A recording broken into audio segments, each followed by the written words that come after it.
Good evening and welcome to your family lawyer. It is I again, yours sincerely, Earl. All right. Right now it is raining heavily in the city of Ibadan, but I have to bring you this your family lawyers edition so that you get to know how much it costs to get divorced in Nigeria. Right? The whole idea is to see how to help you understand how much it will cost you to get a divorce, to go through a divorce, to have a divorce in Nigeria. Remember that this is not legal advice, this is not legal counsel. So I suggest that after you're done watching this video and listening to me, you talk with your lawyer to know what is the right thing to do and how your lawyer would charge. There are many things that influences and determines what your lawyer will charge you for your divorce petition or for him to reply to your divorce, for him to do your divorce case. I should state this clearly, and that's because many people are getting it wrong, and I do not want it to be one of them. It is not the person that files for divorce that spends money. I repeat, it's not the person that files for divorce that spends the most. The person that spends the most usually depends on the person who is wanting more, and most especially based on the lawyer that you choose to do your divorce. So I have seen many people who say, I don't have to be the one to fight for divorce. I want him to be the one to fight for divorce so that he will be the one to spend money. I do not want to be the one to fight for divorce. She should fight for it so that she spends the money. Nah, it doesn't work like that. The only way it can work like that is if, for example, you are not interested in defending the divorce or in cross petitioning, and you don't also give a damn. So whatsoever the other person is going to cost to apply for, you are not going to be objecting. So you are not even going to take a lawyer, you are not even going to show up in court. I will not advise you to do that. That is foolishness and that is not wisdom. If there's a case against you, the best thing you could do is to get a lawyer to represent you on that particular matter. So there is no rule that says it's the person that goes to court that spends more in a divorce case. Okay, now that I've established that, I would like to remind you once again that in Nigeria, you don't just prepare divorce papers and both parties come on the table and they sign it. Nah, you have to go through the rigors of litigation. And now, if you are married under the Marriage Act, that means you did a statutory marriage in a marriage registry, the one you call court marriage, or you did your marriage in a church that is licensed for marriage. What that literally means is that if your church gave you a federal government certificate, it means that the only places where you can do your divorce is either in a state high court or in a federal high court. In situations like that, what determines the cost usually will include one, the lawyer you're hiring. What is the value of that lawyer? What is the value? What does that lawyer? What are the fees that lawyer charges on a regular day? Right? Is that lawyer a city lawyer? Is that lawyer a town lawyer? Right? This to a large extent. How old is this particular lawyer at the bar? These are some of the things that will influence how much the lawyer will charge you. What's the size of the lawyer's firm?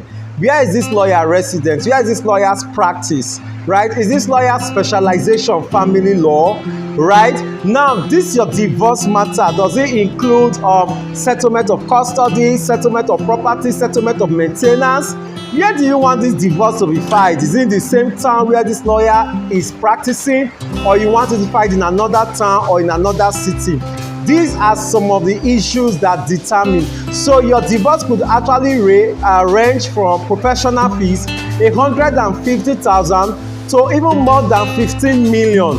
It depends on who you're hiring to do the divorce for you. And of course, you don't want to underprice your lawyer, because if you underprice your lawyer, it means that your lawyer will not give your case the best of attention, the best of time that your case requires. So if you know definitely, like your salon, your hairdressers, your hair makers, your fashion designers, the restaurants where you eat and all of that, it is not just only it's not only that particular thing that you want that determines the cost, but the general service that you are also receiving, right? The same applies to law service. And also another indicating, another determinant rather would be how long will your divorce last in court.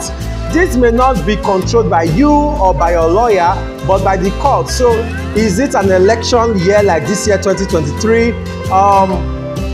Is your spouse in the same country? Is your spouse in the same city? Would your spouse be needing long adjournments to prepare to always come to court? Right? These are some of the things that will influence how long the case could stay in court. Yes, some divorce cases in court could actually stay as long as 3 years. Now ask yourself, who is that lawyer that want to that will be in court for 3 years, and the lawyer will be collecting 500,000 naira as his professional fees or as his retainer fees? It will not work, right?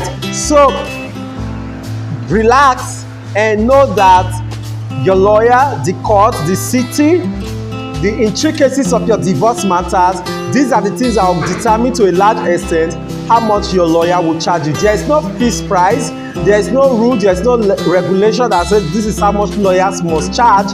Lawyers are only allowed to charge based on the value of the services that they render. So right now, calm down and ask yourself, who is that lawyer that I want to pick up? What is his age? What is his expertise? Where do I want him to do this divorce?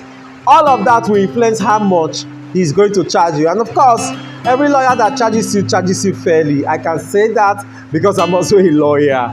Thank you so much for following. If you have further questions, kindly send me a direct message and I will respond. Use your phone numbers and I will also respond. And not just that, consult with your lawyers before making any legal decisions, and don't abandon your cases in court. If somebody has filed a divorce petition against you, don't abandon it. Get a lawyer to represent your interests. It is wrong and it's improper for you to say, oh, I'm not going to defend, I'm not going to show up in court, I'm not going to send in a lawyer. That is not good. My name is Earl and I'm alright. Thank you so much for following me. Tuesday next week, I'll be back here again on your family lawyer, discussing another issue that relates to family law, something that you find very interesting. So follow, subscribe right now. You rock.